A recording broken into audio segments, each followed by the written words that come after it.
The air here bites back. It's not just a nuisance, it's a daily adversary, a constant presence that shapes every moment of life in this city. It's thick, clinging to your skin and throat, making each breath feel heavier than the last. The sensation is inescapable, a reminder that the very act of breathing is a challenge here. This is Dhaka, Bangladesh's vibrant heart, alive, chaotic, and under siege by an invisible enemy. The city pulses with energy, but beneath the surface a silent crisis unfolds. The threat isn't a wild animal or a storm, but the very air itself, a toxic haze of dust, smoke, and chemicals that seeps into every corner of daily life. For millions, there's no escape. This is home. The city's residents wake up to the same gray skies, the same stinging air, day after day. Every breath is a gamble with microscopic killers called PM 2.5, particles so small they slip past your body's defenses. These invisible invaders can trigger asthma, heart disease, and even shorten lives. The city's resilience is remarkable, but the struggle is relentless. Vendors, rickshaw pullers, and workers push through the haze, determined to provide for their families. Survival here means adapting to an environment pushed to its limits. Children play in the dust, and families find ways to cope, even as the air grows heavier. The most dangerous threats are often invisible. You can't see the particles, but you feel their effects: fatigue, coughing, and a constant sense of unease. In Dhaka, it's the air, 15 times more polluted than what's considered safe. The city is blanketed in a haze that never truly lifts. The people navigate this minefield daily, with a strength that's both humbling and heartbreaking. Their determination is a testament to the human will to survive. This isn't just about pollution charts, it's about the human spirit. It's about neighbors helping each other and families refusing to give in to despair. We'll meet those living through this crisis and search for hope in a city that refuses to give up. Their stories reveal both hardship and hope, and a determination to fight for a better future. This is survival on a massive scale, a fight for the future, for the right to breathe clean air, and for the generations yet to come.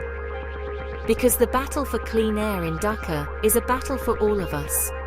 Stay with me as we uncover the stories, the struggles, and the hope that endures in the heart of this city. To truly grasp the scale of Dhaka's air pollution crisis, we need to look closely at the numbers and what they mean for daily life in the city. In 2024, Dhaka was once again ranked among the world's most polluted capitals, a position it has held for several years now, drawing global concern and attention. The air quality index here frequently spikes into the hazardous range, levels that are dangerous for everyone, not just those with health conditions. Yet, for millions of people who must work outdoors every day, avoiding this toxic air is simply not an option. According to the World Health Organization, the safe limit for PM 2.5, tiny particles that can penetrate deep into the lungs, is just 5 micrograms per cubic meter. In stark contrast, Dhaka's average is a staggering 78 micrograms. That's more than 15 times the recommended safe limit. To put it in perspective, imagine if your drinking water was 15 times more contaminated than what's considered safe. Most people wouldn't dare take a sip. South Asia, as a whole, dominates the list of the world's most polluted cities. Bangladesh, in particular, is now ranked as the second most polluted country globally, underscoring the scale of the problem. This is not just a local crisis affecting Dhaka alone. It's a regional emergency that impacts millions across borders, with pollution drifting between countries and affecting entire populations. While there have been some signs of slight improvement in recent months, the overall danger remains extremely high, and the health risks are still severe for most residents. Understanding Dhaka's global pollution ranking isn't about assigning blame. It's about recognizing the urgent need for collective action, both locally and regionally, to protect the health and future of millions. Where does all this pollution come from? It's a multi-front assault, attacking the city from every direction. Traffic is relentless. Old, poorly maintained vehicles crawl through gridlock, spewing toxic fumes at street level. The sheer volume of cars and buses, many of which are decades old, exacerbates the problem. On the outskirts, thousands of brick kilns burn dirty fuel, pumping out black smoke day and night. These kilns are a major source of particulate matter, which is harmful to both the environment and human health. Many are illegal, operating with outdated technology. These kilns often evade regulations, making enforcement a significant challenge. Factories, especially textiles and pharmaceuticals, release untreated waste into the air and water. The chemicals and pollutants from these industries contribute significantly to the city's pollution levels. Construction dust and open trash burning add yet another layer of poison. These activities release fine particles and toxic substances that further degrade air quality. The government is cracking down, but the demand for bricks and jobs makes it a tough fight. Enforcement is sporadic, and the economic pressures are immense. It's a complex web: vehicles, kilns, factories, dust, and waste. Each source interlinks with the others, creating a nearly inescapable cycle of pollution. Together, they create the suffocating reality of Dhaka's air. The city's residents are left to navigate this hazardous environment daily, often with little protection. The real cost of pollution is measured in human lives. Hospitals overflow with patients suffering from asthma, bronchitis, and other respiratory diseases. Children are hit hardest. Their developing lungs absorb more toxins, and rates of childhood asthma have soared. Parents live in fear, knowing every breath puts their kids at risk. The elderly are especially vulnerable. A bad air day can be deadly. Life expectancy is being stolen year by year. The right to breathe clean air is fundamental, yet in Dhaka it's violated daily. Long-term exposure leads to cancer, heart disease, and cognitive decline. The people of Dhaka are being pushed past their limits. This is a public health emergency. The battle isn't just in the air, it's in the water. Dhaka's rivers, once lifelines, are now toxic sewers.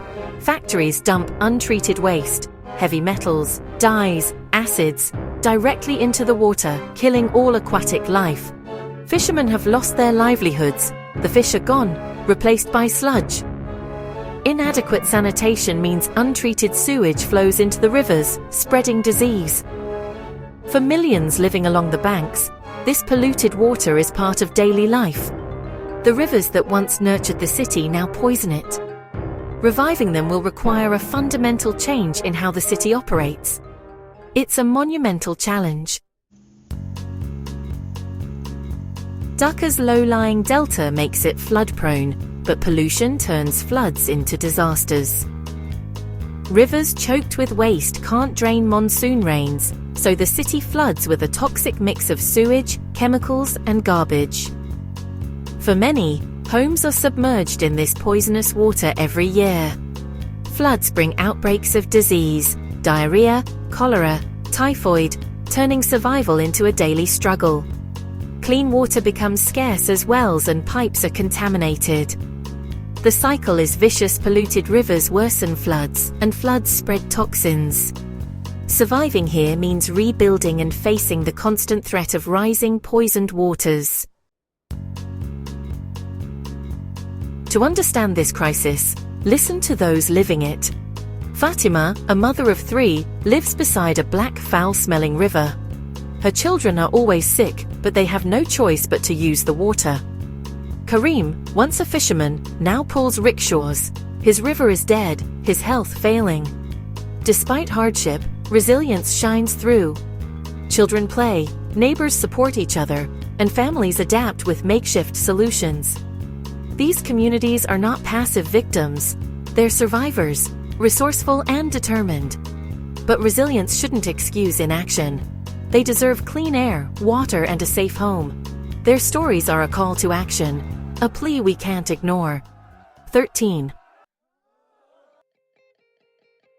Amid crisis, the fight back has begun. The government is cracking down on illegal brick kilns and pushing for cleaner technology. Urban planning is improving, with stricter regulations and better public transport. River cleanup projects and treatment plants are underway. Local communities and NGOs are leading awareness campaigns, organizing cleanups, and planting trees. Progress is slow, but every step counts. The slight improvement in air quality shows change is possible. Dhaka's people aren't waiting. They're reclaiming their city, one street at a time. The journey is long, but hope is real. 11. My journey through Dhaka has been humbling. I've seen devastation, but also resilience and hope. Dhaka's story is a warning and a call to action for us all. Pollution anywhere affects us everywhere. We're all connected. The fight for clean air and water is global. We must adapt, innovate, and act, starting with awareness and daily choices. Support those working for change. Demand action from leaders. The people of Dhaka have shown what it means to endure. Let's show them they're not alone. This is our planet. Let's fight for it. If you're moved, subscribe and join the conversation. Together, we can turn the tide. Let's get to it.